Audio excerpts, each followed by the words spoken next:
please welcome CEO Upside, Jay Walker.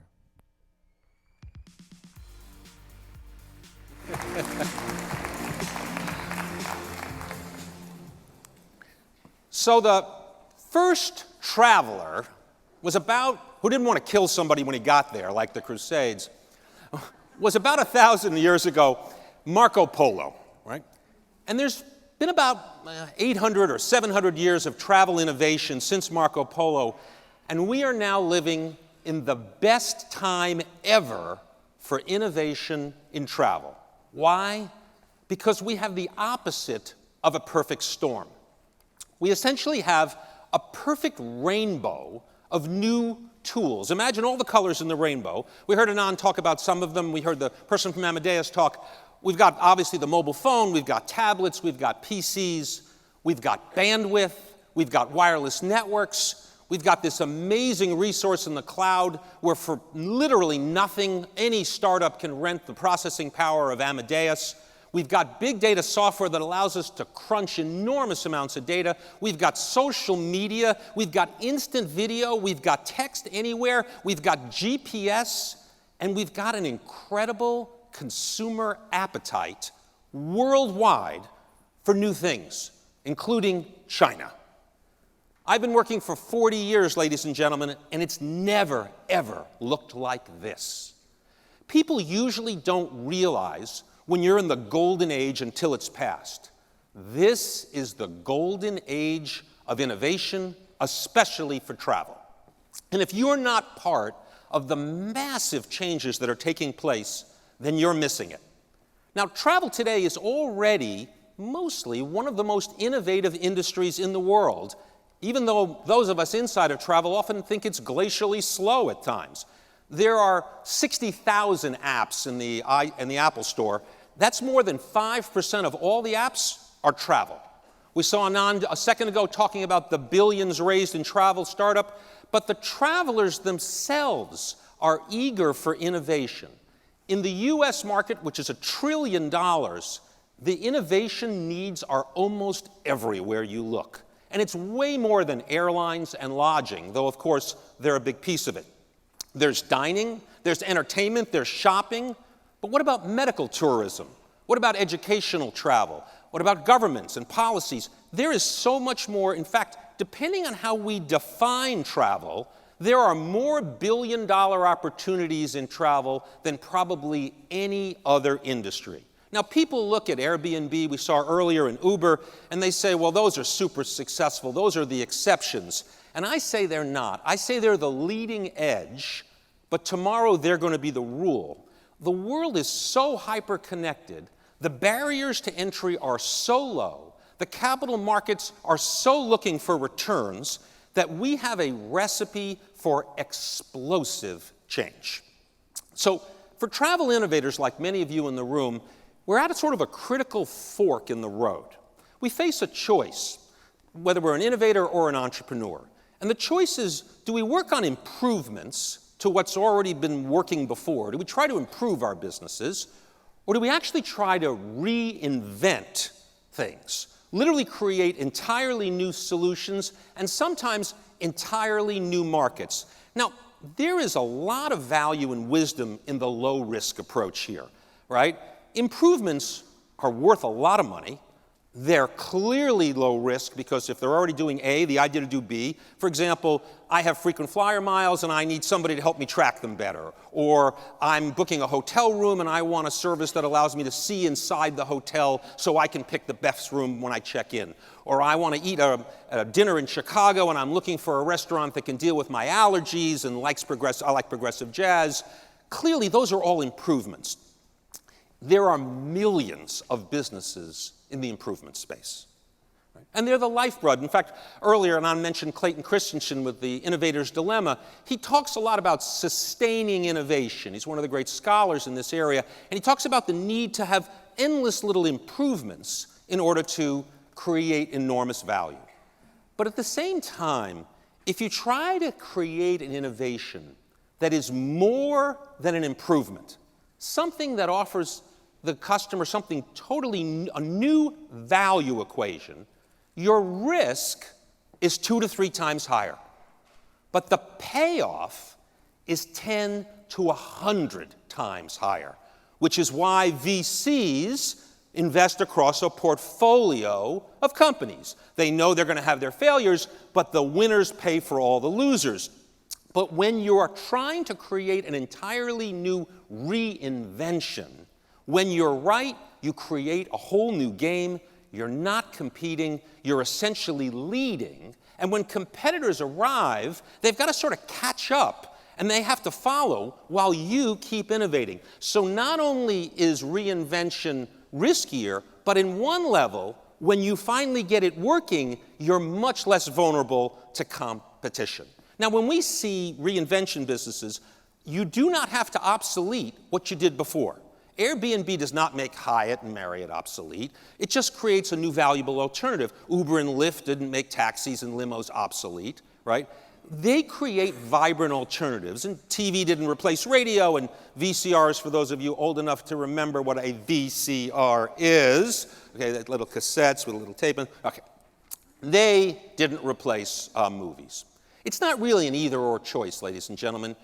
It's reinvention and it's improvement. We need them both. But how do you do reinvention? How do you approach that? That just seems way harder than most of us do in our daily lives. We have businesses to run, departments to manage. You need a tool when you want reinvention. And the tool is one that's in your toolbox, and it's one you don't use a lot. And the tool is imagination. Imagination is the tool that humans use to activate all of the other tools. It's the best way to exploit the opportunities that are now becoming possible for the first time. When you hear somebody use real imagination, you almost always stop. You go, wow, that's really imaginative. You don't ask, how can we do this? That's not an imagination question. An imagination question is, what if we did this thing? Right? What if we did something that's never been done before? Imagination is a series of what-if questions that you then turn to the engineers and go, could you make that work? More often than not today, that answer is yes. Things that were completely speculative, science fiction a few years ago, are not only not speculative and not science fiction, they are affordable, practical, doable, and fundable. Imagination is often the missing ingredient. It takes imagination to think big, to realize what's possible, even when others around you pay no attention. And it's hard to do. Even Thomas Edison didn't realize what could be done with the things he invented. He invented the first sound recording device. He invented essentially, what we would thought of as a record. When you ask Edison what you were going to do with it, you know what he told people? It was going to be good for secretaries to take dictation, and he said it would be really good for immigrants to learn English. That's what Edison imagined recorded sound would be good for. He was completely against the idea of recording music or entertainment. He thought it was stupid. Right? The fact of the matter is, most times the people who create the tools rarely have the imagination to use the tools to solve customer problems, because it's not simply the tool alone, it's the combination of the tools that makes it all work. When you have the first motion picture camera and you add it with the first TV camera and the first recorded sound device, if you were to tell Edison how would you use those three things together, he would have been lost. How do you combine big data, the internet, the cloud, mobile, social media, to solve new problems, not one at a time, but together? How do we combine health and tourism? How do we add rejuvenation into that mix? Or education? There are millions of possible combinations. Imagination is the chemistry set of thinking about the tools we have and how to put them together to solve customer problems. So why bother? Well, we saw again, Anand said, boy, when it works, the businesses get big. We are living in an age where entire industries are being reinvented. There's no doubt that ink on paper is going away. There's no doubt that a large percentage of retail stores are going to be replaced. And the combustion engine, we can see the writing on the wall for that one too, right?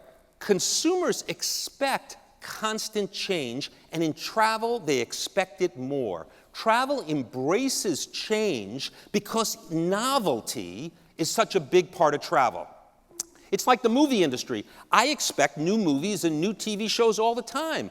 I expect new technologies, I expect new platforms, right? In travel, I expect things, new ways to get there, new ways to enjoy myself when I do, new ways to try things, new ways to enjoy things. If you're not thinking imagination in travel, you're missing an enormous opportunity, right? Now, I'm not expecting people to reinvent new foods, though it's going to happen, or reinvent architecture, and by the way, it's going to happen, okay? But when consumer expectation meets this change dynamic, you get shakeups nobody saw was coming, right? Yeah, the big airlines and the big hotel chains are very powerful, and they are. They provide a great product and service. But I know a force way more powerful. This force is called customers. Customers are the people in charge. You know, I was talking with a president of a major airline, unnamed, not Bob Crandall, he's gone, okay, from American, okay. I was talking to a major airline, and I said, look, here's a new business proposition, here's a new way to serve customers. And he said to me something that was really remarkable. He said, you know, I could see why customers like this. I can see why customers are going to love this, Jay, but my company doesn't like this. I said, well, don't you work for the customers? Right? What do you think is going to happen if your customers like something that you don't like? Let me tell you who's going to win that battle. I don't care how many planes you fly and gates you have and barriers to entry you think you do. We live in an age of the super customer. And the reason we live in the age of the super customer is because they can arrive by the millions, they can communicate on Facebook and TripAdvisor and through back channels. Nobody controls them. They can buy instantly, they can spread the word to everyone, and they know they can do it fast, they can do it free. Customers can change everything pretty fast. Ask BlackBerry and Nokia. Right? So, you're looking at a world here where the opportunity to scale and the possibilities to scale continue to grow at a compounded rate. In 2000, Citibank had a plan to get 100 million global customers. Today, we laugh, that's such a modest goal. That's only 2000. Facebook got 1 billion customers, and now they're not satisfied. They want 4 billion. When I started Priceline 15 years ago, we went from $0 to $1 billion in 18 months, and we thought that was a big deal. Hell, there are some video games that do it in 24 hours, right? In some ways, our biggest challenge in the travel industry is to take the limits off our own thinking, right? Let me give you a simple example.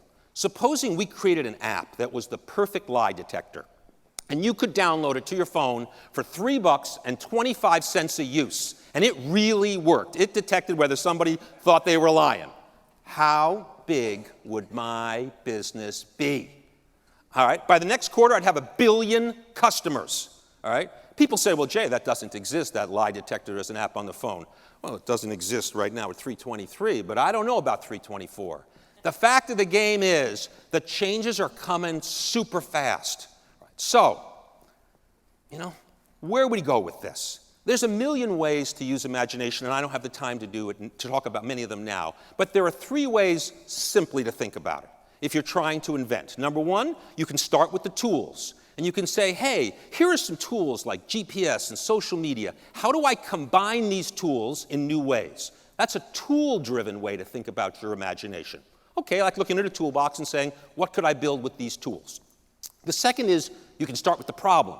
You can say, what problems are out there that we can solve in a whole new way? Airline loyalty or hotel loyalty or customer acquisition, these are old problems. How do I solve these old problems in new ways? And the third is you can start with some assumptions. What are the fundamentals that everyone takes for granted that are completely ripe to be overthrown because technology and consumer behavior have changed?